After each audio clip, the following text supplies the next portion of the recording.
Hello friends, welcome back to Family of Two Vlogs. So இன்னைக்கு என்ன வீடியோன்னு பார்த்தீங்க அப்படின்னா நான் வந்து வீடியோஸ் வந்து போட்டே ரொம்ப நாள் ஆச்சு.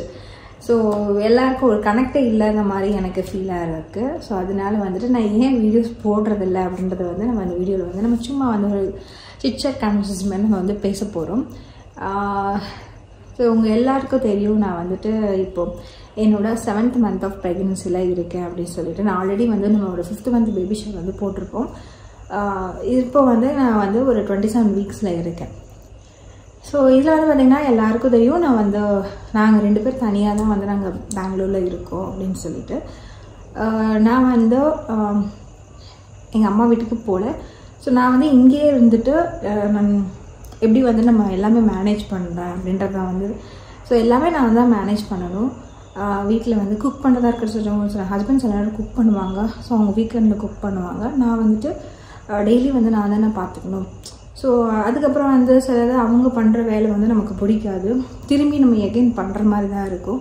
அதுக்கு பெட்டர் நம்மளே பண்ணிட்டு போயிடலாம் அப்படின்னு சொல்லிட்டு தான் வந்து நம்மளே எல்லாமே பண்ணிடுறது. என்றைக்காவது முடியாத பட்சத்தில் அவங்க பண்ணுவாங்க. அதாவது வீடு வந்து மாப் பண்ணுறது, வீடு கூட்ட மாட்டாங்க, வீடு மாப் பண்ணுறது அவங்க பண்ணுவாங்க. பட் வீடு கூட்டுறது, அதுக்கப்புறம் சமைக்கிறது, அதுக்கப்புறம் பாத்திரம் வெளுக்கிறது, அதுக்கப்புறம் என்னோடய சின்ன சின்ன துணியை வந்து நான் கையால் துவைச்சிப்பேன். மித்ததை ஃபுல்லாக வந்துட்டு நம்ம வாஷிங் மிஷினில் தான் போடுறோம். ப்ளஸ் க்ளீனிங் இருக்கும். இப்போது வந்து என்னென்ன இருக்கும், இந்த வேலைங்க தான் மோஸ்ட்லி எனக்கு இப்போதைக்கு இருக்குது. ஸோ நான் வந்து எங்கேயும் போகிறதில்ல. ஸோ நம்ம வீட்லேயே தான் நம்ம வந்துட்டு இருக்கிறோம். இப்போது நம்ம வந்து நம்ம ப்ரெக்னன்சி வந்து நம்ம என்ஜாய் பண்ணிவிட்டு ஸோ நம்ம வீட்லேயே வந்துட்டு நம்ம வந்து ரெஸ்ட் எடுத்துகிட்ருக்கோம் இந்த பீரியடில். ஸோ டெய்லி வந்து நம்ம ஏதாவது திங்ஸ் வந்து நியூ திங்ஸ் வந்து நம்ம லேர்ன் பண்ணிட்டும் இருக்கேன் இந்த பீரியடில். இப்போ கூட பாருங்கள் என்னால் வந்து ரொம்ப பேச முடியல. ஏன்னா வந்து எல்லாருக்கும் தெரியும் ப்ரெக்னன்சி டைமில் பேசும்போது மூச்சு வாங்கும் அப்படின்னு சொல்லிட்டு அந்த பிரச்சனை எனக்கும் இருக்குதுன்னு நினைக்கிறேன். பட் இன்ன வரைக்கும் எனக்கு ரொம்ப ப்ராப்ளமேட்டிக்காக எதுவும் இல்லை. ஸோ எல்லாமே வந்துட்டு காட்ஸ் கிரேஸ் வந்துட்டு நம்மளுக்கு எல்லாமே நல்லா இருக்குது அப்படின்னு தான் வந்து டாக்டர் வந்து இது வரைக்கும் சொல்லியிருக்காங்க. ஸோ 7th month வந்து பார்த்திங்க அப்படின்னா உங்களுக்கு வந்து June 12 எங்களுக்கு அப்பாயின்மெண்ட் இருக்குது. ஸோ அதில் தான் ஒரு பெரிய டாஸ்க் இருக்குது எனக்கு. நிறையா வந்து டெஸ்ட்டு எல்லாமே ஸ்கேனு எல்லாமே வந்து அந்த பீரியடில் இருக்குது. ஸோ அதுவும் வந்து காட்ஸ் கிரேஸில் வந்து நம்மளுக்கு எல்லாமே நல்லா இருக்குதுன்னு சொல்லிட்டாங்க அப்படின்னா ஐ ஆம் வெரி ஹாப்பி. இதுதான் இதனால தான் நான் வீடியோஸ் போடுறதில்ல. ஏன்னா ஆல்ரெடி வந்து எனக்கு ரொம்ப டயர்டாக இருக்குது. ஏன்னா நாங்கள் 2 பேரும் தான் இருக்கோம். ஸோ வீட்டில் யாரும் குக் பண்ணுறதுக்கு இல்லை. அதனால் வந்து நானே குக் பண்ணி நானே சமைக்கும் போது ஸோ ரொம்ப வந்து கஷ்டமாக தான் இருக்குது. ஸோ மேனேஜ் பண்ணணும்ல. ஸோ நான் டயத்துக்கு கூட சாப்பிட மாட்டேன். ஸோ மார்னிங் வந்து நான் லேட்டாக தான் ஒரு 8:30 9 o'clock 7 o'clockலாம் எழுந்திரிச்சிருப்போம். நம்ம பேபி கிக் பண்ணும், அதுக்கே வந்து பசிக்க ஆரம்பிச்சிருவேன் நினைக்கிறேன். ஸோ பசிக்க ஆரம்பிச்சதுக்கப்புறம் அதுவே வந்துட்டு கிக் பண்ணும்போது நம்ம வந்து மார்னிங் வந்து சீக்கிரம் எழுந்திரிச்சிருவேன். அது எப்போ சொல்ல முடியாது, டெய்லியும் வந்து 7 o'clockலாம் எழுந்திரிச்சிருவேன்னு சொல்ல முடியாது. அதுக்கு பசிக்கும் போது அது கிக் பண்ணும். சில நேரம் ஏர்லியாகவே வந்து கிக் பண்ணும். சில நேரம் வந்து ஒரு 9 o'clock வரைக்கும் மேனேஜ் பண்ண முடியும் நம்மளால். அது வரைக்கும் நான் நல்லா தான் தூங்கிட்டு இருப்பேன்.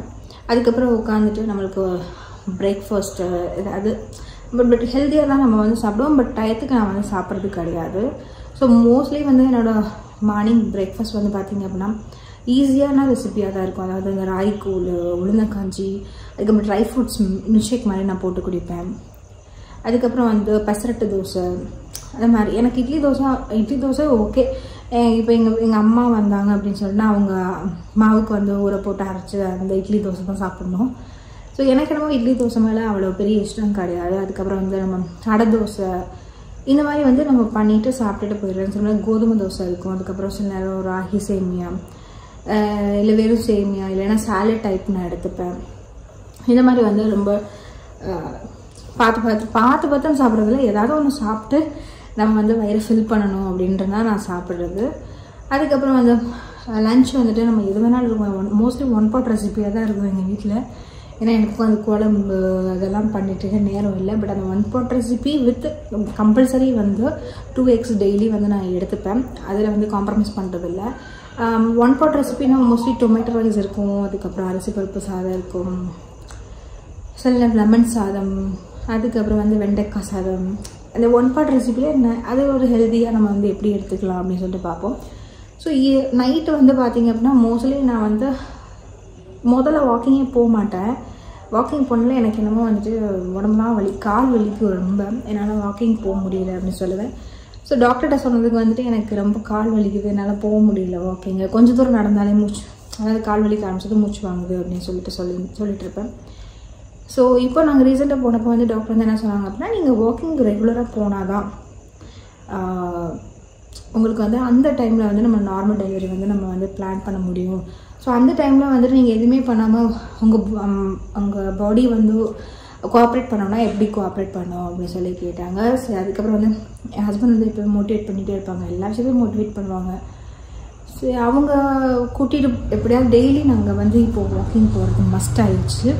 எனக்கும் வந்து இன்ட்ரெஸ்ட் ஆகிடுச்சு. இப்போ ஓகே நம்ம எப்படியாவது வந்து நார்மல் டெலிவரி வந்து பிளான் பண்ணணும் அப்படின்னு சொல்லிட்டு. நார்மல் டெலிவரி நான் நினைக்க கூட இல்லை, எதனாலும் ஓகே. ஏன்னா என் ஃப்ரெண்ட்ஸ் எல்லாம் மோஸ்ட்லி வந்துட்டு அவங்க வீட்டில் வேலையெல்லாம் பார்த்தாங்க, ஆனால் வந்துட்டு அவங்களுக்கு நார்மல் டெலிவரி ஆகலை, சிசேரியன் தான் ஆச்சு. ஸோ எதையுமே நான் மனசில் எடுத்துக்கல, எனக்கு வந்து நார்மல் டெலிவரி தான் வேணும் அப்படின்னு சொல்லிட்டு நான் எதுவுமே பண்ணல. ஓகே, நம்ம வந்து ஆக்டிவாக இருக்கும் போது வந்து பார்த்திங்க அப்படின்னா நமக்கு வந்து ஜெஸ்டேஷனல் டயபெட்டிஸ், அதுக்கப்புறம் ஹைப்பர் டென்ஷன், இது எல்லாமே வந்து வராமல் நம்ம தடுக்க முடியும். ஸோ அட்லீஸ்ட் நம்ம செய்கிறத செய்வோம். ஸோ நம்ம மீறி வந்து நடக்க தானே செய்யும். அதனால் வந்து எனக்கு நார்மல் டெலிவரி தான் வேணும் அப்படின்னு சொல்லிட்டு நான் வந்து எதிர்பார்க்கல. அந்த டைமில் எப்படி இருக்கோ அது மாதிரி நடக்கட்டும் அப்படின்னு சொல்லிட்டு தான் நான் இப்போ வரைக்கும் அப்படி தான் இருக்கேன். ஸோ டெய்லி வந்து நான் வந்து வாக்கிங் போகிறது மஸ்ட்டு. ஒரு 5 கிலோமீட்டர் வாக்கிங் போவேன், அதுவே கிட்டத்தட்ட 1 hour போகிறது. அதுவுமே நான் வந்து இப்போ தான் ஸ்டார்ட் பண்ணியிருக்கேன். 7th month ஆஃப் ப்ரெக்னன்சி தான் நான் வந்து ரொம்ப வாக்கிங் போகிறத வந்து நம்ம ஸ்டார்ட் பண்ணியிருக்கோம். ஸோ இந்த வாக்கிங் போகிறது வந்து நீங்கள் வந்து உங்கள் டாக்டரை வந்து கன்சல்ட் பண்ணணும். பிகாஸ் எனக்கு வந்து என்னோடய டாக்டர் வந்து போகலாம், நீங்கள் எக்ஸசைஸ் பண்ணணும், யோகா பண்ணணும் அப்படின்னு சொன்னால் நான் பண்ணுறேன் இந்த விஷயத்த. ஸோ ஈவன் தான் வந்து எனக்கு நான் 3 years கழிச்சு தான் நான் வந்து ப்ரெக்னெண்ட்டாக இருக்கேன், இந்த ஃபஸ்ட்டு ப்ரெக்னன்சி. அதையும் நான் சொல்லிட்டேன். பட் எனக்கு பாடியில் வந்து காம்ப்ளிகேஷன் இல்லாதனால வந்துட்டு டாக்டர் வந்துட்டு என்னை வந்துட்டு வாக்கிங் போங்க அப்படின்னு சொல்லி சொன்னாங்க. சரி ஓகே, நான் பயந்தேன் ஃபஸ்ட்டு. ஆக்சுவலி நம்மளுக்கே 3 yearsக்கு அப்புறம் தான் வந்திருக்கு, நம்ம ரிஸ்க் எடுக்க வேண்டாம் அப்படின்னு சொல்லிட்டு. பட் டாக்டர் சொன்னதுனால ஓகே வில் கோ அப்படின்ற முடிவுக்கு வந்துட்டேன். ஸோ டெய்லி ஈவினிங் ஆனால் நாங்கள் போயிடுவோம். பட் சம்டைம்ஸ் வந்து இங்கே மழை பெய்யும் பெங்களூரில். சம்டைம்ஸ் வந்து நாங்கள் அதை வாக்கிங் போக முடியாது, போயிட்டு திரும்பி ரிட்டன் வருவோம். இங்கே கீழே வந்து நாங்கள் அப்பார்ட்மெண்ட்டில் போகலாம். பட் வந்து அங்கே நாங்கள் போகிற பிளேஸ் வந்து ஒரு ரவுண்டு போயிட்டு வந்தீங்கன்னா உங்களுக்கு 2.3 kilometer. ஸோ அப்படி இருக்கும். இங்கே வந்து நிறையா வாட்டி போனாலும் நம்ம அந்த 2 kilometer வந்து அச்சீவ் பண்ண முடியாது. ஸோ ரொம்ப நம்மளுக்கு வந்து கஷ்டமாக இருக்கும். ஸோ இங்கேயே உங்களுக்கு வந்து நீங்கள் வாக்கிங் போய்க்கலாம் அப்பார்ட்மெண்ட்குள்ளேயே. ஆனால் நாங்கள் இங்கே போக மாட்டோம். அங்கே போனால் ஒரு பாசிட்டிவ் வைப் இருக்கும். ஸோ நாங்கள் 2 பேரும் வந்து எங்களுக்குன்னு டைம் ஸ்பெண்ட் பண்ணுறது அந்த வாக்கிங் டைமில் தான். அந்த வாக்கிங் டைமில் வந்து பார்த்திங்க அப்படின்னா அங்கே 2 பேரும் வந்து பாசிட்டிவாக பேசுவோம். நம்ம அடுத்து என்ன பண்ண போகிறோம், எப்படி இருப்போம் லைஃப், அடுத்து என்ன பண்ணுறது, ஏதாவது ஒரு பாசிட்டிவாக தான் பேசுவோம். அந்த டைம் நாங்கள் எதுவும் பண்ண மாட்டோம். ஸோ அதுக்காகவே எனக்கு வாக்கிங் போகணும் அப்படின்னு சொல்லி ரொம்ப பிடிச்சிருந்துச்சு. ஸோ நம்ம பேசுகிறதெல்லாம் பேபி கேட்கும் அப்படின்னு சொல்லி சொல்லுவாங்க. ஸோ அதுக்கு வந்து நாங்கள் கற்றுக்கிட்டது வச்சது எல்லாமே அந்த டைமில் பேசும்போதும் அதுக்கும் யூஸ்ஃபுல்லாக இருக்கும்ல. அதனால் எனக்கு அந்த டைம் ரொம்ப பிடிச்சிருந்துச்சு. ஸோ இப்படி தான் என்னோடய ப்ரெக்னன்சி ரொட்டீனே போயிட்டுருக்கு இப்போதைக்கு. ஸோ ரொம்ப எப்படி சொல்கிறது, முதல்ல ஃப்ரீயாக இருந்த மாதிரி இருந்துச்சு. இப்போலாம் நான் ஃபோனே எடுக்கிறது இல்லை, ஏன்னா எனக்கு டைமே பத்தவே இல்லை. ஆக்சுவலி இப்போயே அப்படி தான் இருக்குது. பட் பேபி வந்துச்சு நான் எப்படி நான் ஹேண்டில் பண்ணுவேன் என்னென்னா எனக்கு தெரியாது. அதில் வந்து நான் 0 knowledge இருக்கேன் இப்போதைக்கு. பட் மேபி நம்ம பண்ணிடலாம்னு நினைக்கிறேன் எனக்கு தெரிஞ்சு. இது வரைக்கும் இப்படி தான் போய்கிட்டு இருக்கு. நம்ம மோஸ்ட்லி வந்து பழங்களை பொறுத்த வரைக்கும் நம்ம ஃப்ரூட்ஸ் நம்ம என்ன சாப்பிட்ணும் அப்படின்றத பொறுத்த வரைக்கும் நான் ஃப்ரூட்ஸ் வந்து ஃபஸ்ட்டு 3 months வந்து நான் நல்லா சாப்பிட்டேன். ஃபஸ்ட்டு 3 months நல்லா இருக்கணும் அப்படின்னு சொல்லிட்டு எல்லாத்தையும் சாப்பிட்டேன், எல்லா பழமும் சாப்பிட்டேன். அதாவது இம்போர்ட்டட் ஃப்ரூட்ஸ்லாம் இருக்குல்ல, கிவி, அவகேடோ எல்லாமே சாப்பிட்டேன் நான். பட் இப்போ போக வந்து பார்த்திங்கன்னா எனக்கு ஃப்ரூட்ஸ் இருக்கு அந்த ஈடுபாடு வந்து போயிடுச்சுன்னு சொல்லலாம். பட் ஒரு ஃப்ரூட் மட்டும் நான் நல்லா சாப்பிடுவேன். நம்ம ஆரஞ்சு ஜூஸ் வந்துட்டு நம்ம வந்து சிட்ரஸ் ஆரஞ்சு அப்படின்னு சொல்லிட்டு இப்போ இருக்கும். அது நீங்கள் நல்லா ஜூஸை போட்டு குடிச்சிங்கன்னா உங்களுக்கு ரொம்ப நல்லாயிருக்கும். எனக்கு என்னமோ அதுதான் பிடிச்சிருக்கு. மாதுளம்பழம் சுத்தமாக சாப்பிட்ணுன்னு தோண மாட்டேங்குது. பட் இப்போ இந்த டைமில் வந்து பார்த்திங்கன்னா ஸ்வீட் கிரேவிங்ஸ் வந்து உங்களுக்கு அதிகமாக இருக்கும். நான் அவ்வளோ தூரம் வாக்கிங் போயிட்டு வந்துட்டு அங்கே ஒரு கடைங்க இருக்கும், அங்கே வந்து இப்போ ப்ரௌனி சாப்பிடுவேன், ஸ்வீட் கிரேவிங்ஸ் இருக்கும், ஏதாவது ஒன்று சாப்பிடுவேன். அதுக்கப்புறம் லெமன் ஜூஸ் குடிப்பேன். அதெல்லாம் வந்து அந்த சிட்ரஸ் ஃப்ரூட்ஸ் எல்லாம் வந்துட்டு நமக்கு வந்து லெமன் ஜூஸு, ஆரஞ்சு ஜூஸு இதெல்லாம் வந்து எனக்கு ரொம்ப பிடிக்கும். இதெல்லாம் வீட்டில் போட்டு தான் குடிப்பேன். மோஸ்ட்லி ஜூஸஸ் எல்லாமே வந்து நான் அவாய்ட் பண்ணிடுவேன். வெளியில் நான் எப்போயுமே எடுத்துக்க மாட்டேன் ஜூஸு. வீட்டில் போட்டு தான் வந்து இந்த ஜூஸை வந்து குடிப்பேன். ஸோ நான் ஜூஸ் வந்து ஆரஞ்சு மட்டும் தான் நான் ஜூஸாக வந்து கன்சியூம் பண்ணுறேன். அதில் ஆரஞ்சு ஜூஸ், லெமன் ஜூஸ் இந்த மாதிரி தான். ஸோ என்னோடய ப்ரீவியஸ் அந்த ட்ரைமிஸ்டர்னு சொல்லுவாங்களா, அதிலலாம் வந்து பார்த்திங்க அப்படின்னா நான் மோஸ்ட்லி வந்து ஃப்ரூட்ஸ் வந்து நான் வந்து மெண்டு தான் சாப்பிடுவேன். அந்த மாதிரி தான் நான் எடுத்துக்கிட்டேன். ஜூஸ் எதுவும் நான் எடுத்துக்கல. எல்லாமே வந்துட்டு ஃபஸ்ட்டு நான் நிறைய கொய்யாப்பழம் சாப்பிட்டேங்க. எனக்கு ரொம்ப கொய்யாப்பழம் ரொம்ப பிடிச்சிருந்துச்சி. ஸோ இங்கே வந்து கொய்யாப்பழம் வந்துட்டு அவ்வளோ கிடைக்க மாட்டேங்குது நம்ம ஊரில் கிடைக்கிற மாதிரி. கொய்யாப்பழம் எல்லாமே கொய்யாப்பழம் தான் இருக்கிறதுலே நான் ரொம்ப சாப்பிட்ட ஃப்ரூட் இதுனால் வந்து கொய்யாப்பழம் தான். எனக்கு ரொம்ப பிடிச்சமான ஃப்ரூட்ஸ். அது இப்போ கூட கொடுத்தாலும் சாப்பிட்லாம், பட் இங்கே கிடைக்க மாட்டேது. அதுக்கப்புறம் நான் நிறையா எதுவுமே சாப்பிட்றது இல்லை. கீரைலாம் வந்து எனக்காவது ஒரு நாளாக சாப்பிடுவேன். இங்கே முருங்கைக்கீரையே கிடைக்காது, ஊருக்கு போனால் சாப்பிட்றது. அதுக்கப்புறம் மட்டன், நான்வெஜ் வந்து சிக்கன் தான் இங்கே சாப்பிட முடியும். ஊருக்கு போனால் தான் ஃபிஷ்ஷெலாம் நான் சாப்பிடுவேன். இங்கெல்லாம் வந்து ஃபிஷ்ஷெலாம் நல்லா இருக்காது. மட்டன் சாப்பிடுவேன். மட்டன்லாம் ஊருக்கு போனால் தான் சாப்பிடுவோம். அங்கே போயிட்டு வந்து நான் என்ன பண்ணேன் அப்படின்னா அந்த செவரட்டின்னு சொல்லுவாங்கள்ல, ஸ்ப்ளீன், அது பேர் ஸ்ப்ளீன் நினைக்கிறேன். அது வந்து ஊருக்கு போனால் மட்டும்தான் நான் வந்து சாப்பிடுவேன். அதுக்கப்புறம் வந்து ஈரல். ஸோ ஊருக்கு போனால் அம்மா வீட்டில் இதெல்லாம் பண்ணி கொடுப்பாங்க. இங்கே வந்து போய் வாங்குறதே வந்துட்டு காலையில் எந்திரிக்கிறது லேட்டு வாங்குறத. ஸோ நம்ம வந்து மோஸ்ட்லி வந்து வெஜ்ஜு தான் நம்ம வந்து சாப்பிட்ற மாதிரி இருக்கும். ஸோ ஊருக்கு போனால் நல்லா வந்துட்டு நான் வந்து சாப்பிடுவேன். நான்வெஜ் வந்து ஊருக்கு போனால் மட்டும் தான் சாப்பிடுவேன். ஸோ இதனாலே வந்துட்டு எனக்கு வந்துட்டு வீடியோஸ் போடுறதில்ல எனக்கு டைமே கிடையாது.